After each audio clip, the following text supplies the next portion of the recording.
This is Conor Brennan, the author of Wolves of the Irish Sea, Volume 2, Wrath of Kings. And this is a sample chapter from that book entitled Part 9, The Battle of Island Bridge, Chapter 1, The Leath Cuinn Alliance, 919 AD. Niall Glundub Macéid Finlia passed his cache of weapons to the guards of the door of the Longfort at Linn.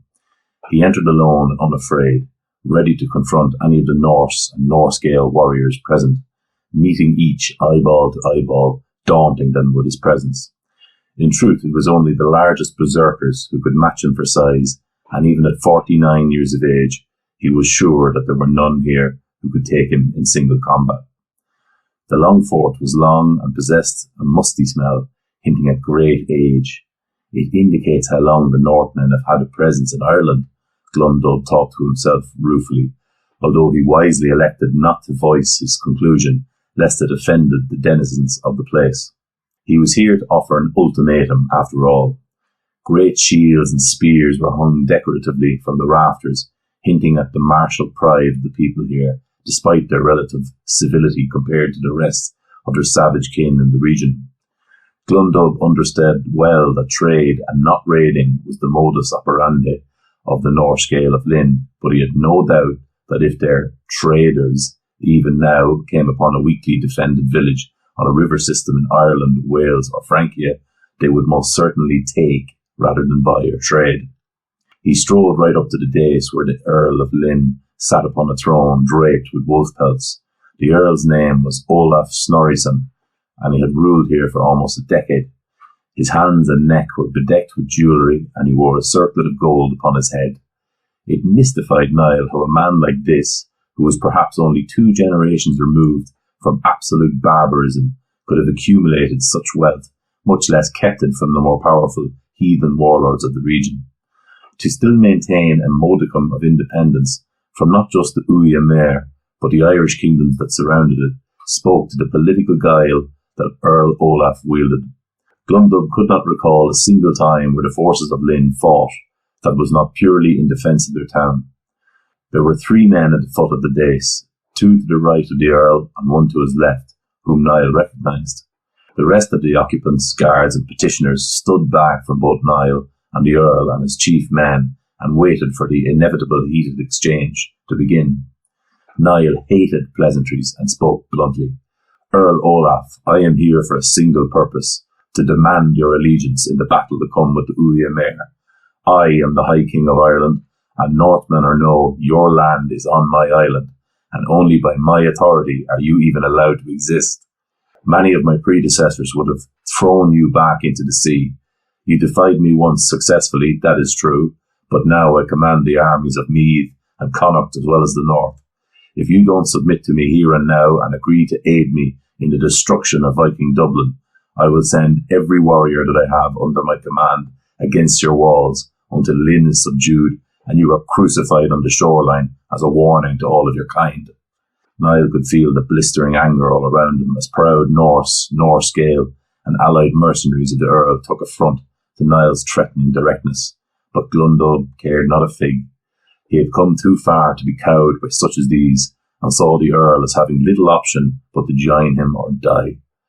Before the Earl could answer, the man to the left of the dais addressed Niall. The man bowed low before speaking. Greetings, High King Niall Glundub.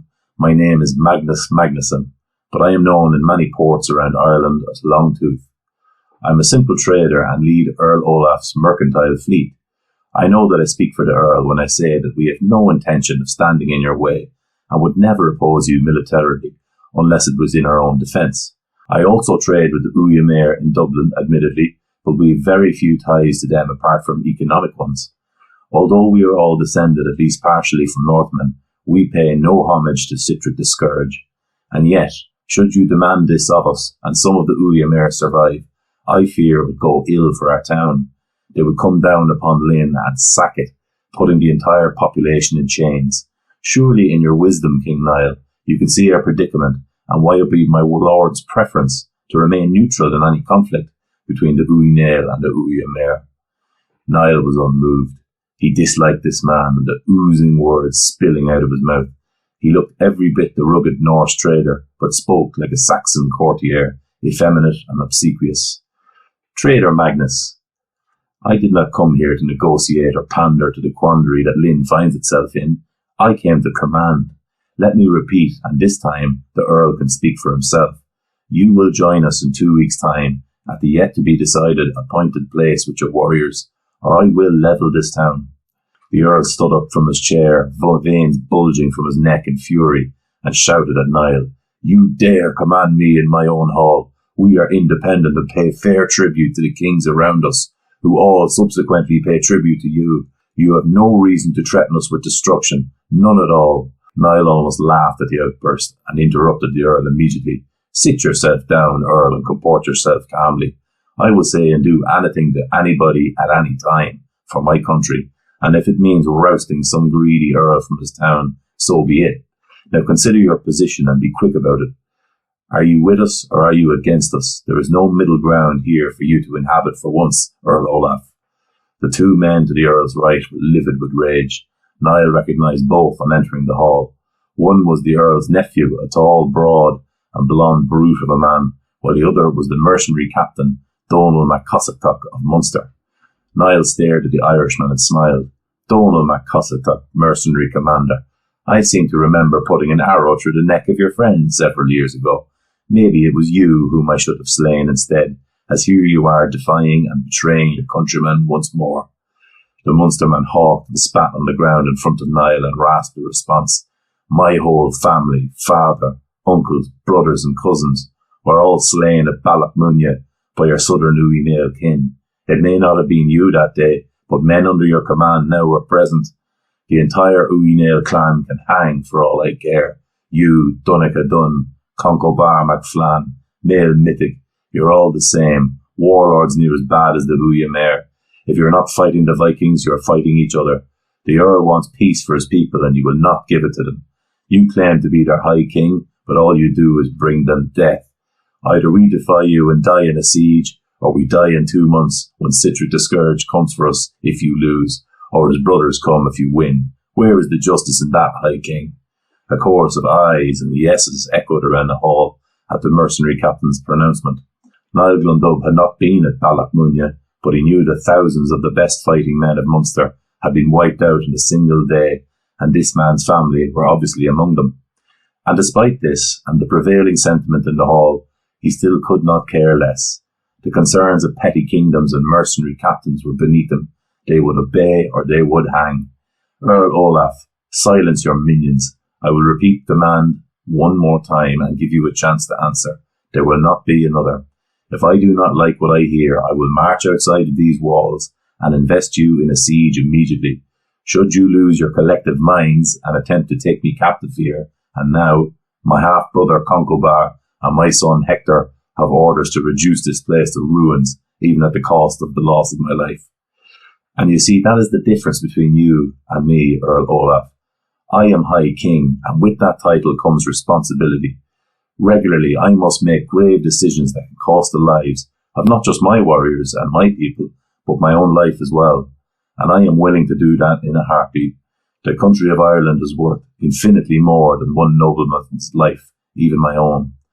While I rule, I will not allow my people to suffer under the tyranny of the Uí Mare. I have fought them over the last couple of years since they have returned, and I believe I have their measure. For 3 seasons I have instructed all my underkings to begin to store supplies and train men for this day, and they have. The Northmen of Dublin are not as strong as they suppose. The brothers of the Scourge are locked in battle with the Scots and the Saxons, and they cannot come to Dublin's aid. I deem the time ripe to march upon Dublin and do what my famous predecessor, Flann of the Shannon, failed to do and put Dublin to the sword. I look around this hall, Earl Olaf, and I see many warriors, both native and paid for. It is obvious to me that you also have built up your military strength as we have. You knew this day was coming as much as we have. You cannot fool me. So will you join us, Earl Olaf, with as much strength as you can spare, or will you sit behind your walls and await a victor? I assure you, if it is us, and I believe it will be, you will not long survive the Uí Mare. I will leave now to my command tent far outside your walls, and I will say no more. Decide. On his final words, Niall Glundub turned and strode from the hall, unconcerned with any threat of assault from the men assembled. At the threshold, he snatched his weapons from the guard there, who stood in mute surprise, and he armed himself once more. The sunlight was beaming down upon the streets of Linn, and Niall allowed the warmth to wash over him. It felt good to have a decisive plan in place. Every kingdom of the Leath Cuinn had provided warriors for assault upon Dublin. Linn were the last holdouts. He hated the subtleties of politics, preferring the honesty of the sword. Briefly, the hope that the Earl would defy him crossed his mind, but he quickly dismissed the idea. To do that would be paramount to suicide, and the Earl was clearly a shrewd man. Niall Glundub already had 8,000 warriors under his command outside his walls, and more were arriving every day. As he purposely marched toward the front gates on the south side of the river, he memorized the layout of the streets of Linn on the off chance that the worst case scenario occurred.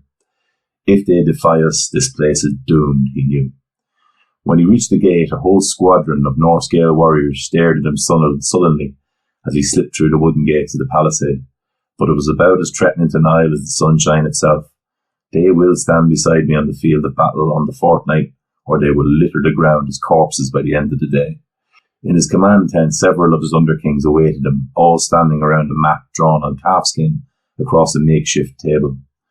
Glundub wasted no time addressing his mighty brother, the King of Tara, Conco Bar MacFlan. Tell me, brother, what of our dispositions? Will we be ready to march on the fortnight? Conco Bar, who was leaning on the map, examining it carefully, stood up straight and met the gaze of his older brother, being almost of a height with him. Yes, brother, I have brought 1,000 from Tara and another 2,000 from Clan Coleman and the Kennel Mania, under the command of Ehrman MacKendick, the husband of my eldest daughter.